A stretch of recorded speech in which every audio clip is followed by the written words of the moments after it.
여호와께서 임하여 서서 전과 같이 사무엘아, 사무엘아.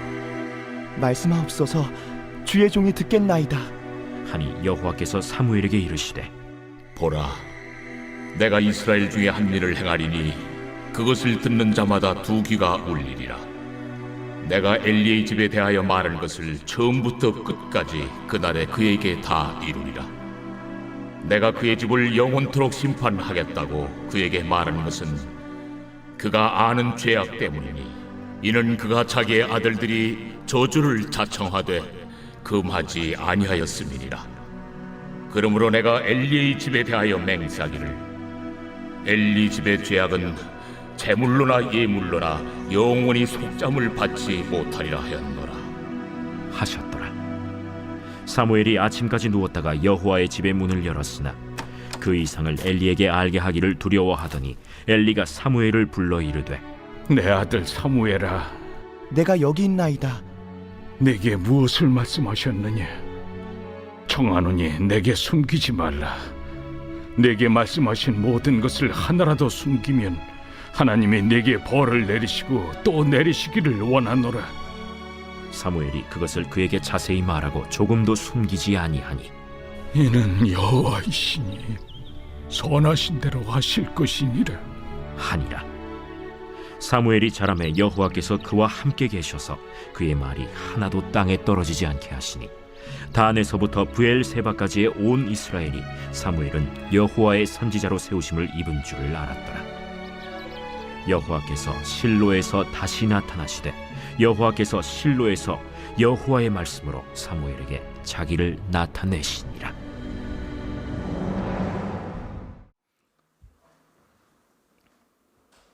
우리가 세상을 살다 보면 본의 아니게 거짓말을 해야 될 때가 있죠.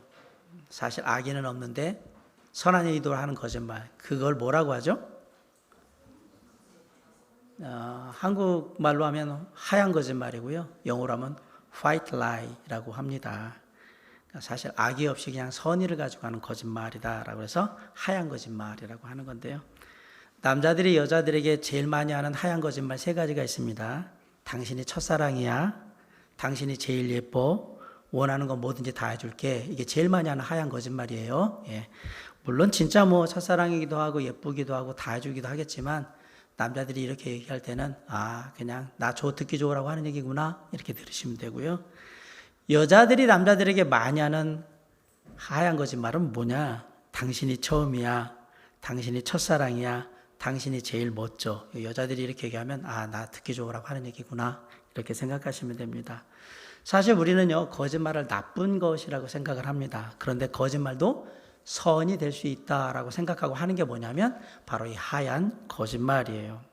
특별히 한국 사람하고 미국 사람들, 서양 사람들하고 좀 다른 게 뭐냐면, 가족 중에 누군가 정말 암 진단을 받거나 뭐 말기암 진단을 받거나 중환병이 걸리면 한국 사람들은 말을 안 해요. 그러면서 뭐라고 하냐면 몸이 좀 아프대. 근데 의사 선생님이 말씀하기를 잘 치료받고 또 수술 받으면 살 수 있대. 이제 말기 지나가지고 더 이상 손도 못 대는데 막 그렇게 얘기하는데, 서양 사람들은 그렇지 않아요. 암입니다, 이제 준비하셔야 됩니다, 이렇게 얘기를 하거든요. 그러니까 한국 사람들은 대부분 이런 경우에 하얀 거짓말이라고 생각해서 마음 상하지 않게 하기 위해서 그렇게 하는 거예요. 하얀 거짓말을 하는 이유는 상대방의 기분을 좋게 하거나 마음을 상하지 않게 하는 의도가 그 안에 담겨 있다라는 얘기입니다. 그런데 가만히 생각하면 우리는 사람들이 나한테 거짓말하는 것보다 솔직하게 말하는 걸 좋아한다고 얘기합니다. 근데 왜 하얀 거짓말에 대해서는 관대한 걸까요? 내가 기분 좋게 하기 위해서 또는 내 마음 상하지 않게 하기 위해서 저 사람이 하는 거니까 그냥 넘어가 주는 걸지도 모르겠어요.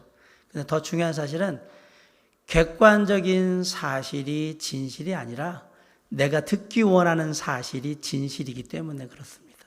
그러니까 그냥 저게 내가 듣고 싶은 말 해주니까 그게 진짜야, 이렇게 받아들이는 그런 사람의 습성 때문에 하얀 거짓말에 대해서는 관대하다라는 얘기예요. 아울러서 특별히 누군가에게 얘기할 때 가까운 사람한테 어떤 안 좋은 얘기를 한다는 것, 그건 한국적인 정서에서는 되게 어려운 부분이잖아요. 그러다 보니까 하얀 거짓말을 많이 하고 제대로 얘기를 안 한 경우가 많다라는 얘기입니다. 오늘 사무엘상 3장에 보면 시작부터 사무엘과 엘리를 대비를 하고 있습니다. 엘리는 하나님의 맡겨주신 사명을 제대로 감당하지 못해서 이제 하나님의 징계를 앞두고 있는 그런 종이고요. 반면에 사무엘은 엘리와 함께 있지만 하나님을 섬기는 종으로 지금 등장을 합니다. 성경은 영적인 중재자가 되어야 될 엘리가 영적으로 우둔하고 침체하게 되어서 더 이상 하나님의 말씀이 희귀해졌다, 역사가 없게 되었다라고 얘기를 합니다. 거기다가 지금 잠자리에 누워서 둘 다 누워 있는데 엘리는 집에 가서 누워 있는 반면에 사무엘은 하나님의 성전에서 누워서 잠을 자고 있더라라는 사실을 대비시키고 있어요. 이런 사무엘을 하나님께서 4번씩이나 부른 거예요. 물론 3번 부를 때는 못 알아들었고 4번째는 대답을 하거든요. 자, 10절 한번 읽어볼까요? 자, 시작. 여호와께서 임하여 서서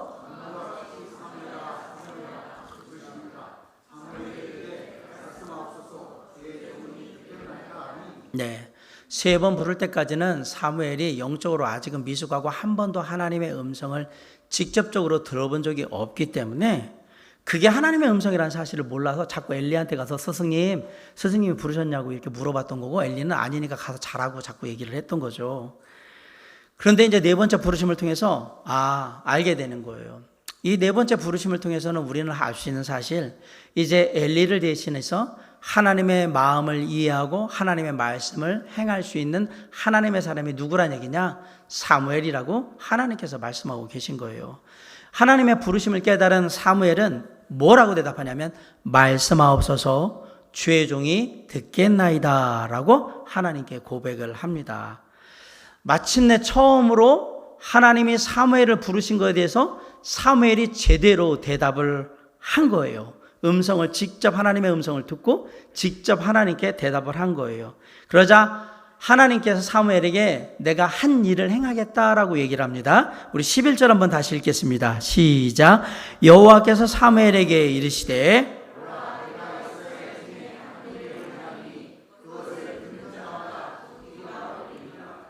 근데 11절 말씀을 보면 조금 이상한 게 있어요.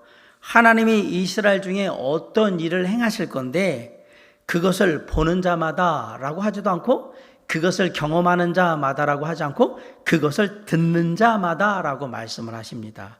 이 말은 하나님의 음성을 듣는다라는 말이 단순히 귀로만 듣는다라는 얘기가 아니라 하나님이 행하신 일을 보고 직접 경험한 이 모든 것을 다 포함하는 게 하나님의 말씀을 듣는다라는 얘기를 하고 싶은 겁니다.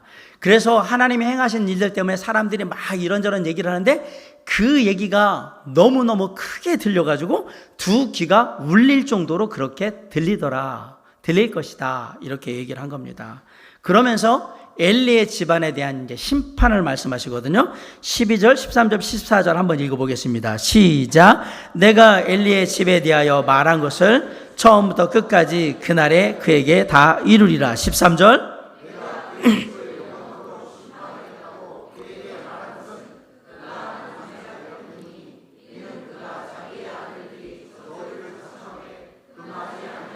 (14절)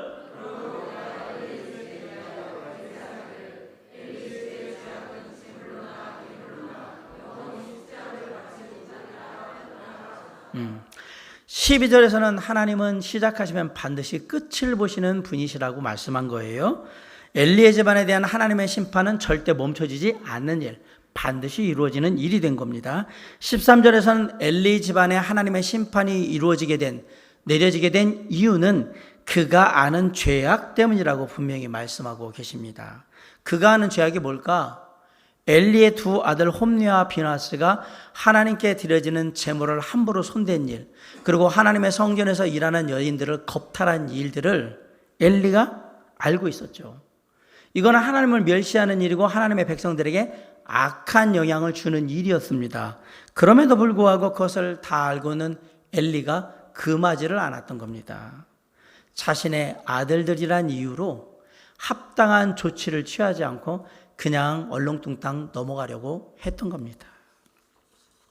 14절에서는 그렇기 때문에 이제 하나님의 심판이 엘리의 집안에 이루어지는데 엘리가 그것을 알고 한 번만 살려주세요. 한 번만 용서해 주세요.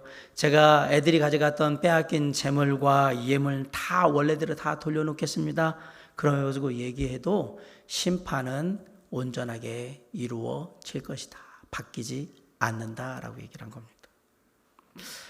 그렇다면 엘리 제사장은 왜 하나님께 버림을 받았을까요? 그렇게 하면 하나님이 정말 싫어하시고 반드시 심판하실 거라고 사실은 귀로 다 듣고 있었고요. 다 알고 있었음에도 불구하고 자식이니까 그냥 넘어가려고 했던 생각, 그리고 제사장의 집안이니까 설마 하나님께서 제사장의 집안에 심판하시는 그런 일들을 벌이시겠어라는 안이한 생각으로 있었기 때문에 이런 일이 벌어진 겁니다. 아무리 그래도 그렇지, 우리가 제사장 집안인데, 하나님 제사 드리는 집안인데 우리 집안을 쫄딱 망하게 만들고 다 그렇게는, 설마 그렇게는 안 하시겠지, 하나님이 일하는 집안인데. 엘리가 하나님이 말씀하신 하나님의 심판이 진짜 그대로 다 이루어질 거라고 그 마음에 믿었다면 절대로 이렇게 손 놓고 있지는 않았을 겁니다. 안이하게 생각하고 있는 거라니. 하나님은요, 엘리의 죄악에 대해서, 엘리 집안의 죄악에 대해서 당신이 아는 죄악이라고 말씀하지 않으셨어요. 그가 아는 죄악이라고 얘기했어요.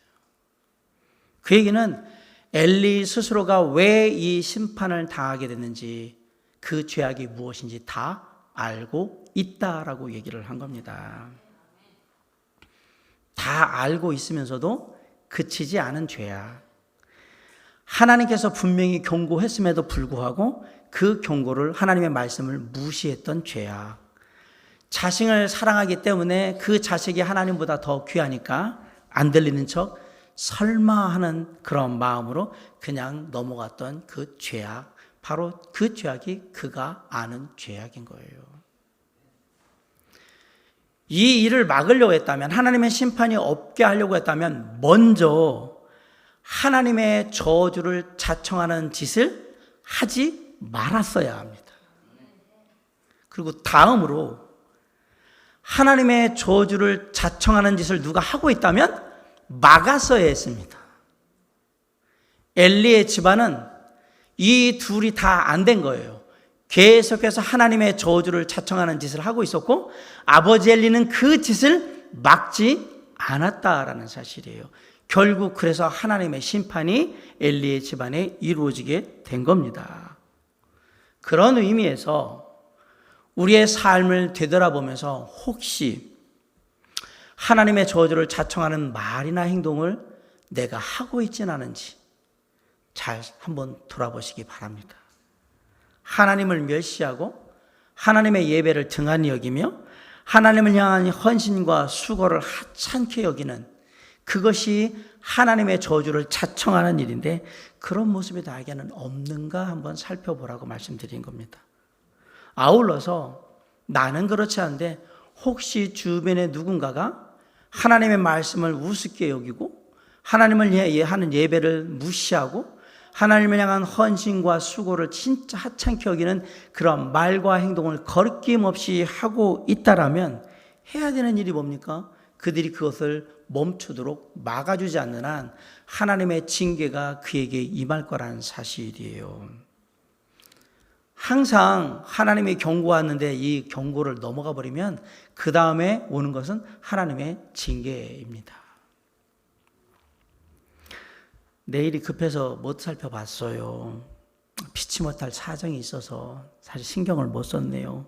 이런 변명들이 그냥 계속해서 반복해서 이루어지고, 모든 게 하나님 중심이 아니라 내 중심으로 이루어지고 하나님의 뜻이 아니라 내 뜻대로 막 이루어지는 그런 상황 속에 있다면 하나님이 얼마나 그런 모습을 보면서 서운해하실까 한번 생각해 보십시오. 바빠서 그랬습니다. 제가 좀 게을러서 그렇습니다. 제가 좀 마음이 심란해가지고 전혀 생각을 못했습니다. 도저히 할 수 있는 마음의 상태가 아니었습니다. 그럴 수 있죠. 우리가 하나님의 예배, 하나님을 향해 나아가는 것들을 신경 쓰지 못하는 여러 가지 이유가 많습니다. 그 이유 충분히 타당성이 있습니다. 중요한 건 그게 늘상 반복되는 레퍼토리가 되어서는 안 된다라는 얘기입니다. 맨날 떡하면 제가 바빠서요, 제가 신경 못 써서요, 이게 맨날 반복되는 레퍼토리라면 하나님이 얼마나 마음 아파하실까 한번 생각해 보십시오.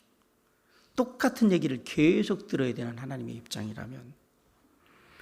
이런 모습이 우리의 삶에 자주 반복되는 것도 문제지만 더 나가지고 이제 삶에 계속해서 반복되다 보니까 이런 패턴이 아예 그냥 삶에 딱 굳어져가지고 뭔 일만 나면 계속 그렇게 자동적으로 반복해서 반응하고 있다라면 그 다음은 기억하세요. 하나님의 징계가 기다리고 있을 겁니다.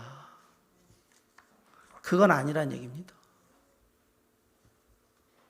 자, 이제 이런 하나님의 심판의 소식을 사무엘이 엘리에게 전하게 된 거예요. 너무 계속해서 이루어지는 일에 대해서 이제 하나님이 심판하신답니다. 이전까지는 스승으로 엘리를 모시던 종이었어요. 엘리의 말씀에 순종하면서 하나님의 일을 하던 그런 종이었습니다. 그런데 이제 하나님의 종으로 스승인 엘리에게 하나님의 말씀을 전하는 입장이 된 겁니다. 그런데 첫 번째로 전해야 될 말씀이 뭐냐? 처음으로 하나님의 음성이라는 걸 파악하고 하나님의 뜻을 깨닫고 하나님께 나아가서 하나님의 말씀대로 순종해야 되는 일이 뭐냐?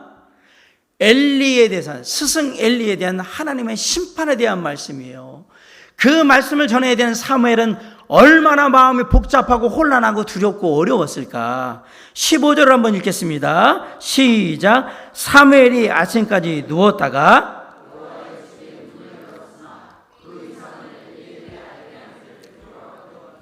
엘리한테 말하는 걸 두려워했다라고 얘기했잖아요.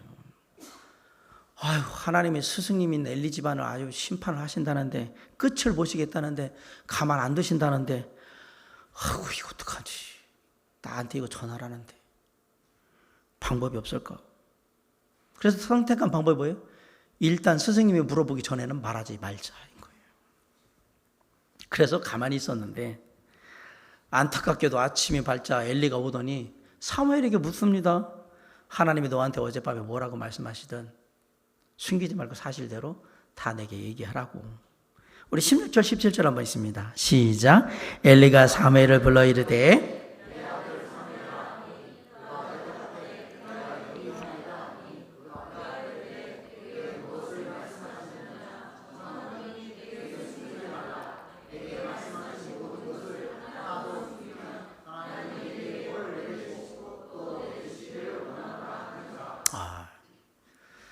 이렇게 엘리가 얘기하면 사무엘이 과연 어느 쪽이 더 쉬울까?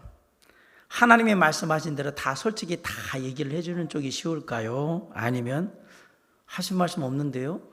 제가 듣긴 듣는데 아직 경력이 안 쌓여가지고 무슨 얘기를 하는지 잘 이해를 못해가지고 뭐라고 말씀을 드리기가 좀 어려운데요? 뭐 대충 얼버무리는 쪽이 쉬울까? 어느 쪽이 더 쉽겠습니까? 아니면 제가 들었는데요, 다는 모르겠고 하나님이 제사장님 조심하라고 그렇게 말씀하셨어요. 그리고 홈리 형하고 비나스 형이 하고 있는 일 그 일 때문에 하나님 많이 화났다고 말씀하신 대로 이런 식으로 그냥 약간만 얘기하고 그만둘까? 어느 쪽이 더 쉬울까요? 최대한 엘리의 기분을 상하지 않게 얘기하는 쪽으로 아마 하려고 했을 겁니다. 두려워했으니까. 얘기하는 것 자체를 버거워했기 때문에 아마도 했다면 이런 식으로 수위를 조절해가지고 그냥 듣기 좋게 그냥 하고 싶은 말 딱 하고 말았을 거란 말입니다. 누군가의 마음을 상하지 않게 어떤 얘기를 하는 것, 기분 상하지 않게 하는 것 참 어려운 일입니다. 때로는 참 고민이 많습니다. 이 말은 해야 되는데 이거 보면 기분 상할 것 같고 마음 상할 것 같고, 그래서 어떤 때는 그런 얘기를 할 때는요, 용기가 참 필요하기도 합니다. 그리고 때때로는 이런 마음들 때문에 하나님의 말씀을 온전히 전하는데 장애가 생기기도 합니다. 이 말씀 전하면 아무개 집사님이 또 난리를 치실 텐데 막 이런 식인 거죠. 창세기 40장에 보면 감옥에 갇혔던 요셉이 바로의 두 관원장인 술 맡은 관원장과 떡 굽는 관원장을 만나는 모습이 나와요. 어느 날 두 사람이 각각 꿈을 꾸는데 그 해석을 요셉에게 맡기죠. 꿈 해몽을. 술 맡은 관원장의 꿈을 해석해 주는데 3일 안으로 복직을 해가지고 다시 들어가게 될 겁니다 라고 얘기를 해줘요. 문제는 떡 굽는 관원장이었어요. 떡 굽는 관원장의 해석은 아예 안 좋은 거였어요. 사흘 안에 머리가 잘려가지고 그 시신이 새들이 다 파먹는 해석이에요. 자, 요셉은 어느 쪽이 더 쉬울까요? 하나님의 꿈 해몽해 주신 대로 그냥 솔직하게 다 당신 3일 안에 머리 잘려가지고 죽고요. 당신 시시는 새들이 다 파먹을 거예요. 그 얘기를 해주는 게 더 쉬울까요? 아니면 제가 잘 모르겠는데 언젠지 모르는데 잘 돼가지고 새처럼 헐헐 날아가지고 들어가시는 거고 그렇게 얘기하시는 것 같은데 좀만 기다려보세요. 좋은 소식이 있을 거예요.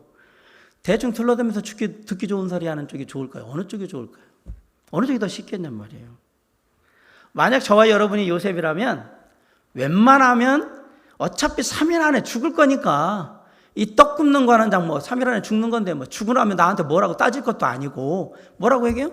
좋은 쪽으로 얘기하는 거잖아. 좀 있으면 아마 술 맡은 관원장은 아마 3일 안에 복직이 되는데 당신은 아마 일주일 정도 걸릴 것 같아요. 그러니까 조금만 더 기다려 보시고요. 좋은 소식 들으시면 저한테 얘기해 주세요. 저 기억해 주세요. 이렇게 얘기하면서 그냥 기분 상하지 않게 마음 상하지 않게 거짓말 해도 되잖아요. 왜?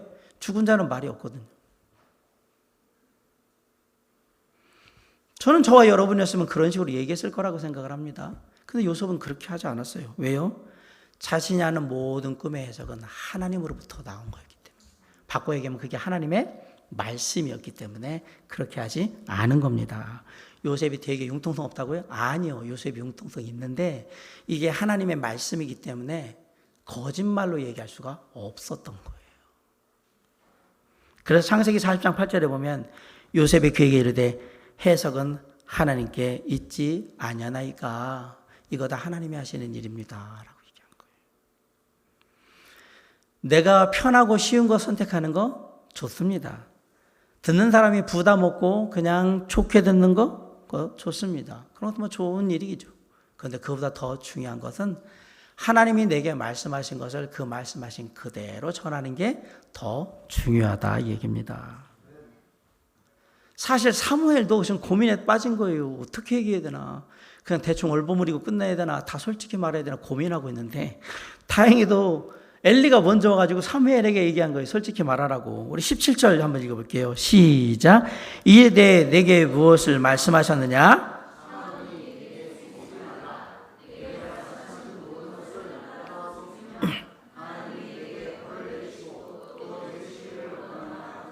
네.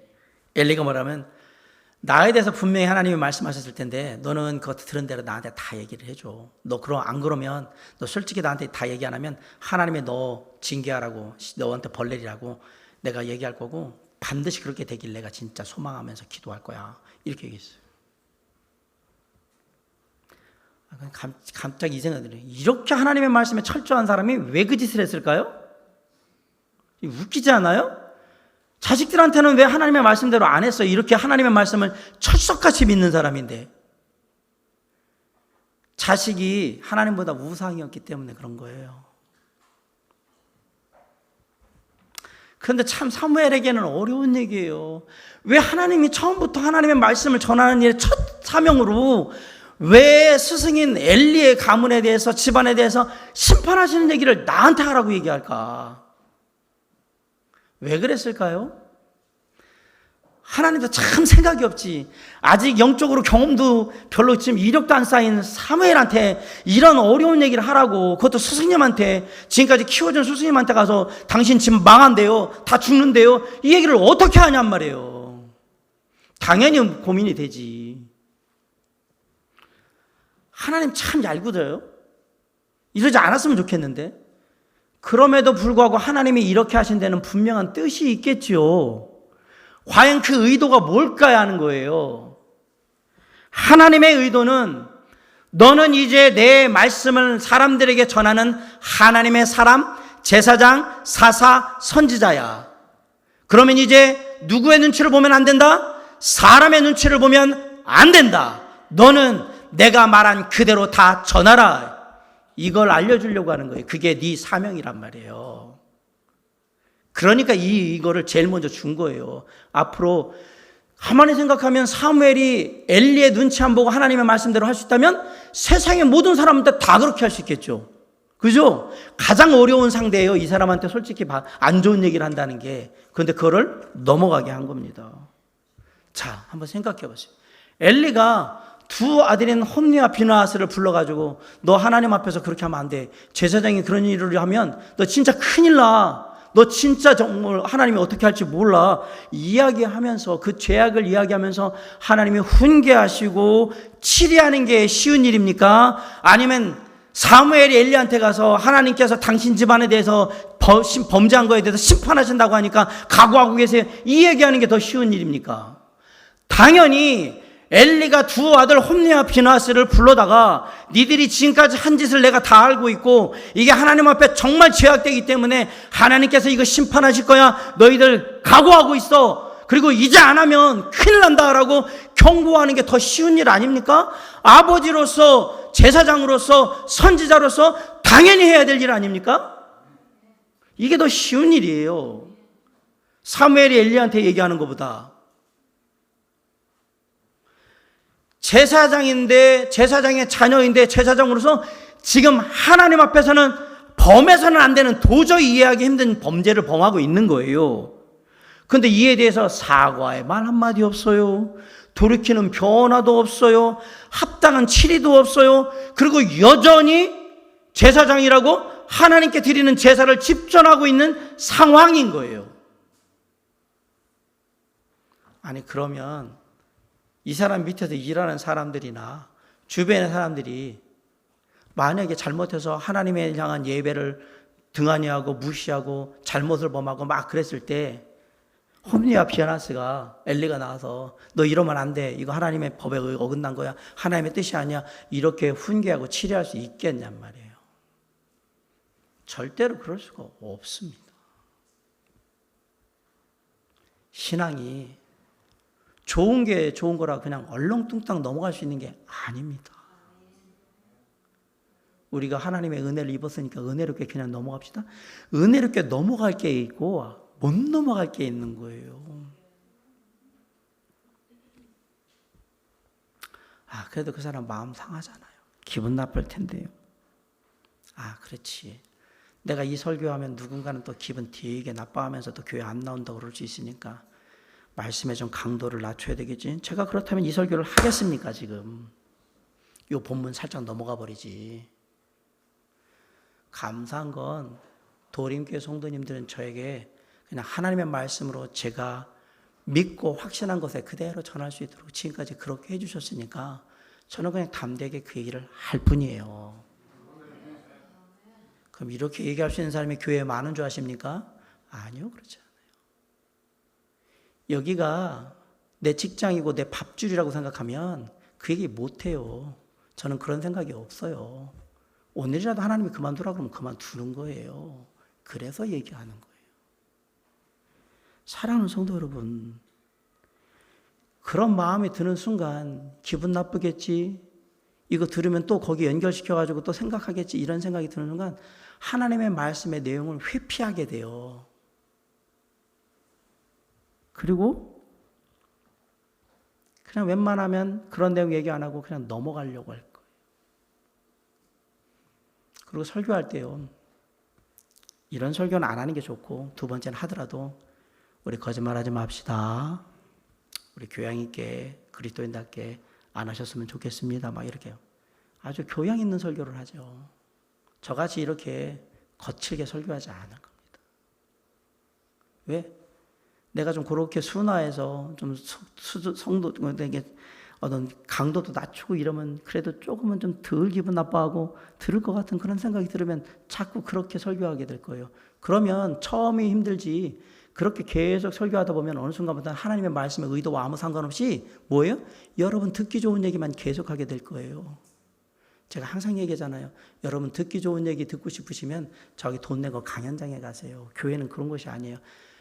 교회는 듣기 싫어도 하나님의 말씀하시는 걸 그냥 들으러 오는 데예요. 그게 나에게 영적으로 유익하고 내 삶을 더 온전히 하기 때문에 듣는 거예요. 그럼 다 피하는 거예요. 기분 나빠하니까, 마음 상하니까 하지 말아야지. 그러면 이 사람은 자기가 잘못된지를 모르고 그렇게 쉽게 말하면 하나님 앞에서 말과 행동을 하나님을 멸시하거나 예배를 멸시하고 사람들을 멸시하고 교회를 멸시하고 무시하는 그런 말과 행동을 그냥 막 할 거예요. 왜? 아무도 얘기를 안 하니까. 공동체에 엄청난 해악을 끼치게 될 겁니다. 누군가가 하나님 앞에서 잘못된 길을 가고 있을 때에는 누군가는 더 이상 가지 못하도록 브레이크를 걸어줘야죠. 아니요. 그것은 하나님의 뜻이 아닙니다. 그리스도인으로서 하나님을 믿는 사람으로서 우리가 해야 할 일이 아닙니다라고 누군가는 얘기를 해야 될 거 아닙니까? 만약에 개인적으로 감정 상한다고 기분 나쁘다고 해서 입 딱 다물고 있으면 그게 죄악이라는 사실입니다. 만약에 저 같은 하나님의 사람인 목회자가 그렇게 됨에도 불구하고 입 딱 다물고 보고도 모른 체 한다면 더 이상 하나님의 종이 아닌 겁니다.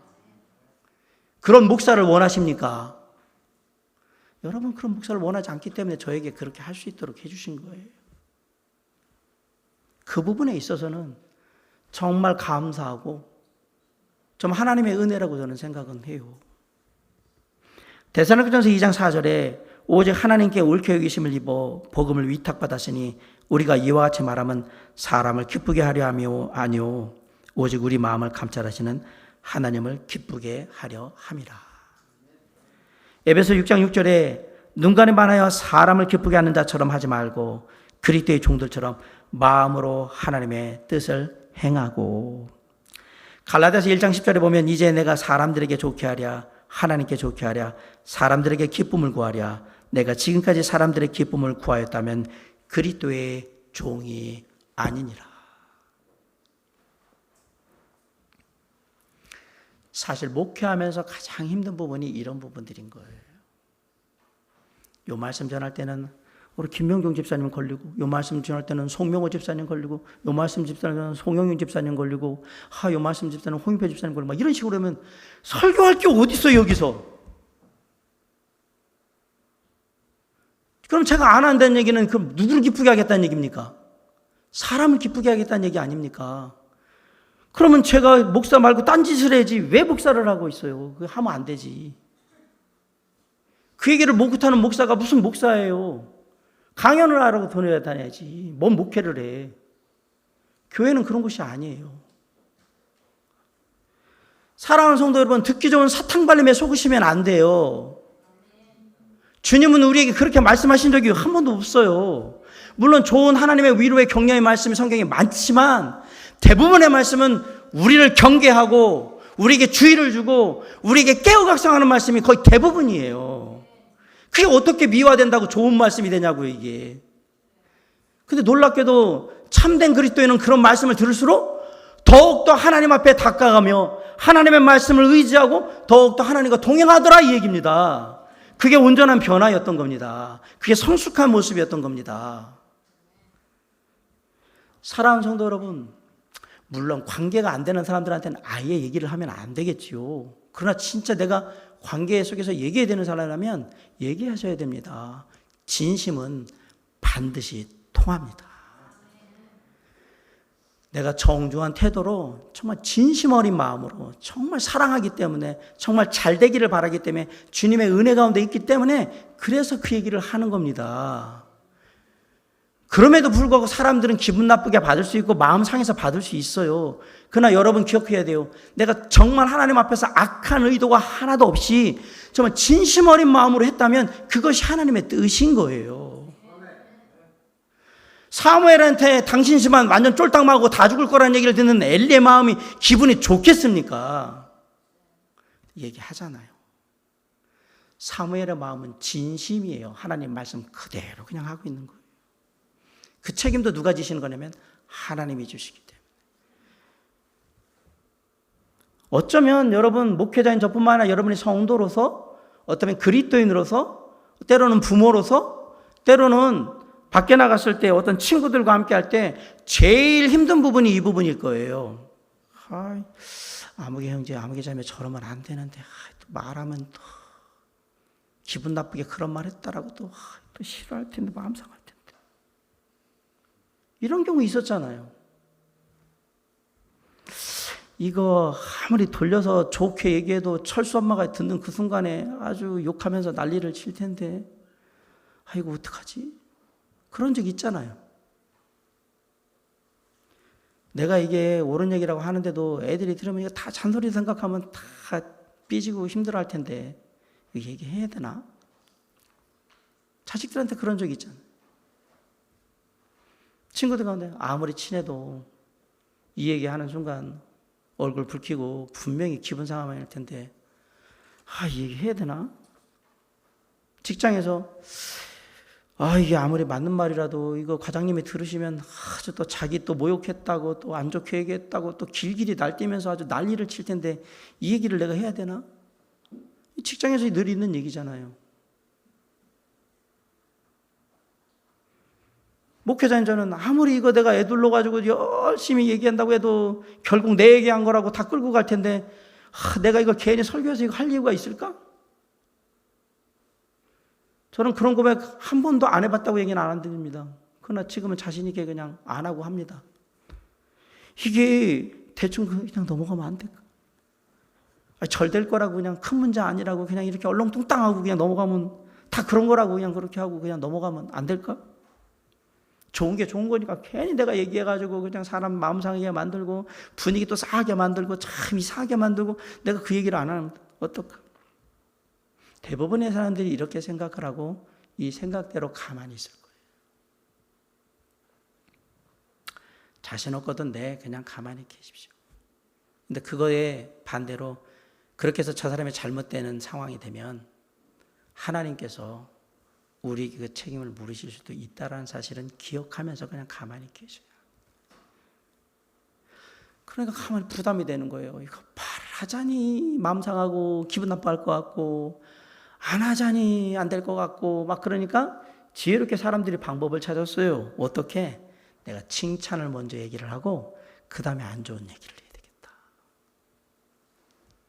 사실 이거는 좋은 방식입니다. 사람들한테 접근할 때 그 사람의 좋은 점에 대해서 얘기하고 잘한 점에 대해서 얘기해주고 그 다음에 근데 이런 게 좀 부족할 수 있으니까 좀 어려울 수 있으니까 이렇게 좀 하면 어떨까 이렇게 안 좋은 점을 얘기하는 건 되게 좋은 방법이에요. 그런데 여기에도 문제가 있어요. 이게 하나의 내가 사람들한테 말할 때 하나의 그냥 무슨 그 수학 공식처럼 무조건 먼저 칭찬하고 그 다음에 안 좋은 얘기 해야 된다 이러면서 이거 얘기해야 되는데 이게 송영인 집사님한테 이 얘기를 해야 되는데 뭐부터 칭찬하고 얘기를 할까? 당장 칭찬할 게 생각이 안 떠올라. 만들어내야 돼. 칭찬을 하고 나서 그 다음에 안 좋은 얘기를 해야 되니까 이런 공식처럼 하시면 안 된다는 얘기입니다.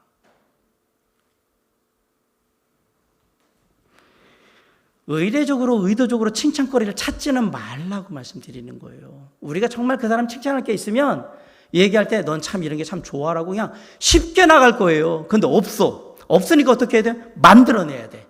의도적인 칭찬에도 해야 돼. 왜냐하면 내가 뒤에 좀 막 듣기 싫은 소리 해야 되니까.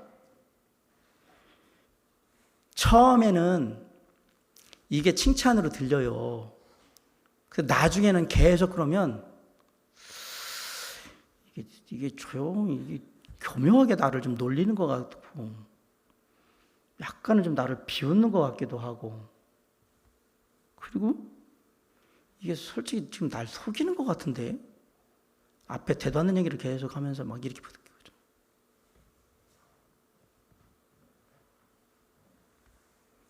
사랑하는 성도 여러분, 이런 사람은 주변에 가까이 두시면 안 됩니다. 왜 그럴까요? 절대 저와 여러분에게 진솔한 얘기 안 할 사람입니다. 가까이 두시면 안 돼요. 그냥 멀리 두세요. 가까이 하시려고 하지 마세요. 양약은 입에 달아요? 써요. 좋은 약은 입에 써요. 이 말은 뭐냐면 내게 성경이 말하잖아요. 내게 듣기 좋은 소리는 달지만 내게 유익한 소리는 씁니다. 그런데 내 감정은 단 것만 먹고 싶어 하는 거예요. 당 떨어지니까 계속해서. 아니요. 영적인 유익과 삶의 유익을 위해서는 쓴소리도 들을 줄 알아야 합니다. 우리의 마음이 항상 그런 부분에 준비되어 있어야 하는 겁니다. 누군가 나에게 마음으로 사실 기분 상하죠. 기분 나쁘죠. 자기 얘기에 대해서 안 좋게 얘기하는 사람한테 그 얘기를 자기가 직접 한번 들으면 좋아할 사람이 누가 있겠어요. 그래도 주님 이것이 저의 영적인 유익과 제가 좀 더 발전할 수 있는 그러한 이야기라면 제가 겸손히 듣겠습니다 해야 하는 겁니다. 그게 그리스도인의 정상적인 태도이기 때문에 그렇습니다. 그럴 때 버럭버럭 화를 내고 덤비잖아요. 그러면 조용히 관계를 정리하시기 바랍니다. 여기는 안 됩니다. 그 사람은 그걸 담을 수 있는 수준이 아니기 때문에 저 멀리 두셔야 돼요. 여러분, 사람의 눈치를 먼저 보고 얘기하는 사람이 나한테 온전한 얘기를 하겠냔 말이에요.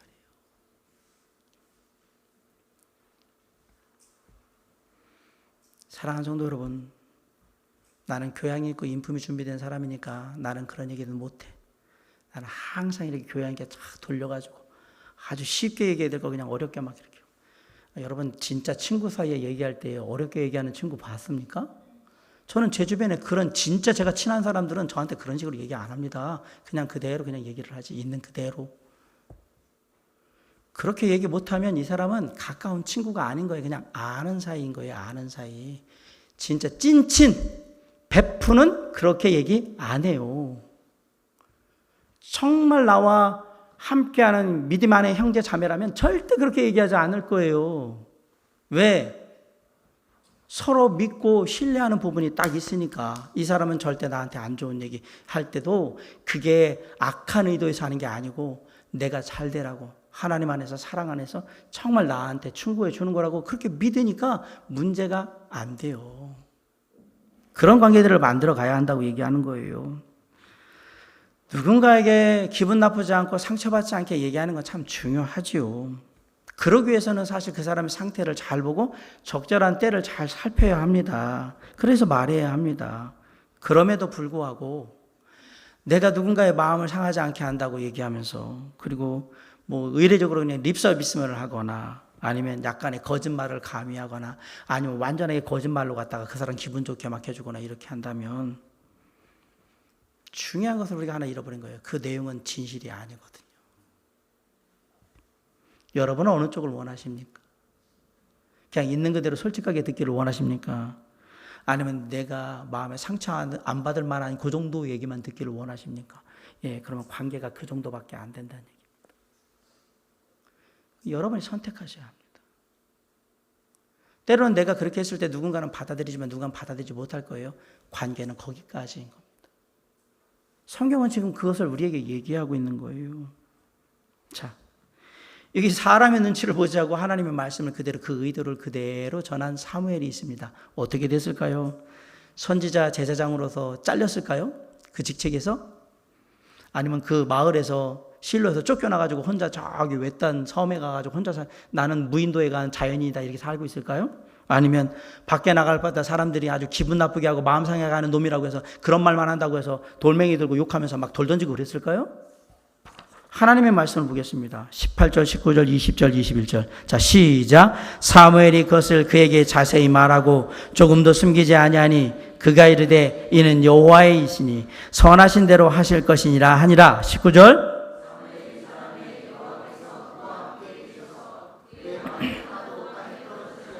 20절.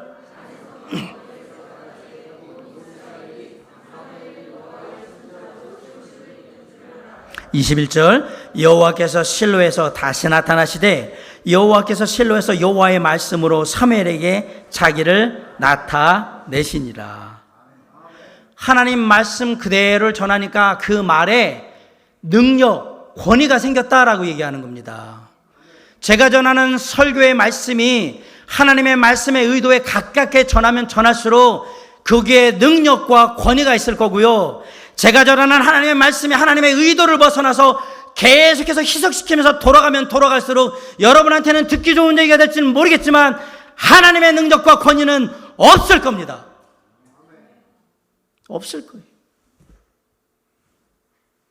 저는 그렇게 하라고 여기에 쓰임받으라고 이루어진 목사가 아니에요. 저는 그 일을 하기 싫습니다. 그냥 들으세요. 그리고 스스로 삼키고 소화하시고 그렇게 하셔야 돼요. 사무엘이 하나님의 말씀을 그대로 다 전했어요. 거기에 놀라운 역사가 있었어요. 자연스럽게 온 이스라엘 사람들은 사무엘이 하나님의 종, 하나님의 선지자, 하나님의 제사장, 사사라고 여기게 된 거예요. 하나님은 엘리가 간절히 회개하는 마음으로 돌이켜 돌아와서 정말 다시 한번 회복했으면 좋겠다라는 마음으로 엘리에게 기회를 줬어요. 그러나 그런 하나님 아버지의 마음을 전혀 이해하지 못하고 그냥 무기력하게 주저앉아버린 사사 엘리, 제사장 엘리, 선지자 엘리를 대신해서 이제 하나님의 말씀을 들은 그대로 그 의도를 그대로 사람들에게 전하는 사무엘이 이스라엘의 사사요, 선지자요, 제사장으로 서게 된 겁니다. 사랑하는 성도 여러분, 여러분 안에 하나님이 계시고 그것이 주님의 말씀이라면 두려워하지 마세요. 정중하게 정말 기도하는 가운데 사랑하는 마음으로, 진심 어린 마음으로 진솔하게 하나님의 말씀의 교훈이 뭔지를 나눠주세요. 그 영혼이 깨닫든지 못 깨닫든지 그건 그 영혼의 몫입니다. 말하는 건 내 몫입니다. 전하는 건 나의 몫이란 말입니다. 전하지 않고 어떻게 들을 수 있겠습니까? 여기 보세요. 하나님의 임재를, 하나님의 말씀하시는 걸 전하면서 사무엘이 깨달았어요. 와, 하나님이 내가 말씀한 그대로 전하니까 하나님이 나를 들어 쓰시는구나. 그래서 어떻게 해요? 말씀하신 바가 단 하나도 땅에 떨어지지 않았다라고 얘기하잖아요. 그 얘기는 뭐예요? 말씀하신 그대로 다 이루어졌다 이 얘기잖아요. 바꿔 얘기하면 내가 하나님의 말씀을 그 의도 그대로 받아들여서 내 삶에 적용할 때 그 말씀은 하나님의 놀라운 역사를 이루게 될 것이라고 말씀하시는 거예요. 그냥 그대로 받으시라. 사무엘의 리더십의 원천은 뭐였느냐? 하나님의 말씀이었습니다. 하나님의 말씀. 그게 사무엘이 하나님께 쓰임받을 수 있었던 이유였던 겁니다. 이스라엘의 모든 백성들이 사무엘을 하나님의 사람, 하나님의 종, 하나님의 선지자로 받아들일 수 있었던 이유는 바로 하나님이 전한 말씀의 능력, 권위 때문입니다. 우리가 세상에 나와서 사람들에게 이야기할 때 그들이 우리를 예수 그리스도의 사람, 그리스도인, 하나님을 믿는 사람으로 인정하고 받아들일 수 있는 것은 바로 우리가 전하는 말씀이 온전한 하나님의 말씀이며 그 말씀에 성령이 역사하셔서 권위와 능력으로 역사하실 때 세상에 믿지 않는 사람들도 알아요. 이 사람이 하나님의 사람이라는 걸. 사랑하는 성도 여러분, 저는 오늘 말씀을 마치면서 이 얘기를 꼭 드리고 싶습니다. 우리가 하나님의 말씀을 외면하고 무시해서 엘리의 집안같이 망하지 않기를 주님의 이름으로 부탁드리고 또 부탁드립니다. 두 번째로, 혹시라도 내가 하나님의 말씀을 벗어난 죄를 범했거나 문제가 있거든 걱정하지 마세요. 지금이라도 돌이켜서 주님 앞에, 말씀 앞에 바로 서세요. 그리고 그 말씀의 은혜를 구하세요.